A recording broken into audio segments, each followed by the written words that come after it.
अस्सलाम वालेकुम दोस्तों, मैं हूं बिलाल मज़ारी और आप सबको एक नए ब्रांड न्यू मिनी व्लॉग में वेलकम करता हूं। तो सही आज हमारी गुड मॉर्निंग हुई है तकरीबन शाम को 5 बजे और हम दे रहे हैं अपनी मुच्छों को वडेरों की तरह वट। तो उसके बाद हम सिंधी लोग हैं और हमारी गुड मॉर्निंग तभी होती है जब हम चाय की चुस्की लगाते हैं। और जब हम चाय की चुस्की लगाते हैं तो हमारी बॉडी से अंदर से आवाज़ आती है कि बाबा अभी तुम एलिजिबल हो कोई भी काम करने के लिए। तो हमने चाय पी ली, डन हो गया। और सही ये है हमारा मिठू और ये भी हमारे घर का सदस्य है जो मुझसे बहुत डरता है। आप देख सकते हैं कितना डर रहा है बेचारा। बाकी ये है संस्कारी सदस्य हमारे घर का।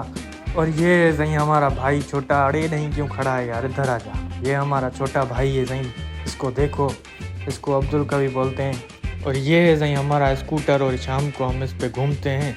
और ये स्कूटर भी सही हमें उतना ही प्यारा है जितना धमाल फिल्म